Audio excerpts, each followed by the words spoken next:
ஆச்சி பாயாசம் mix வழங்கும் மணிச் செய்திகள். இணைந்து வழங்குபவர்கள் அரசன் சூ.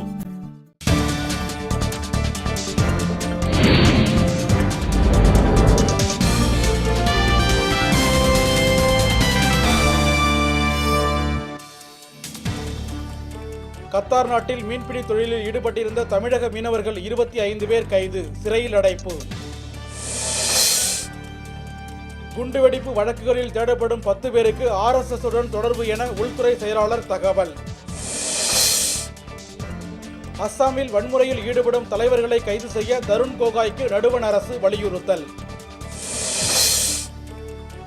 ராமநாதபுரத்தில் கடன் தருவதாக கூறி அலைகழிக்கும் வங்கியை கண்டித்து உழவர்கள் ஆர்ப்பாட்டம்.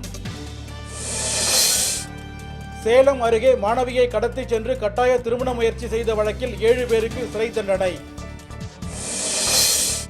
விஸ்வரூபம் திரைப்படத்தில் இஸ்லாமியர்களுக்கு எதிரான கருத்துக்கள் இடம்பெற்றுள்ளதாக காவல் ஆணையரிடம் புகார். முறைகேடு வழக்கில் பிப்ரவரி 1ஆம் தேதி நேரில் முன்னிலையாக கட்கரிக்கு வருமான வரித்துறை ஆணை. டீசல் விலை உயர்வை கண்டித்து சென்னையில் மார்க்சிஸ்ட் கட்சியினர் ஆர்ப்பாட்டம். கூடன்குளம் அணு உலை பற்றி வெள்ளை அறிக்கை வெளியிட மறுத்தால் மீண்டும் முற்றுகை, போராட்டக் குழு எச்சரிக்கை. பணியாளர்களுக்கு ஊதியம் வழங்கினால் மட்டுமே கிங்பிஷர் நிறுவனத்திற்கு உரிமம் வழங்கப்படும், நடுவண் அரசு தகவல். ஆச்சி பாயாசம் மிக்ஸ் வழங்கிய மணிச் செய்திகள். இணைந்து வழங்கியவர்கள் அரசன் சூ.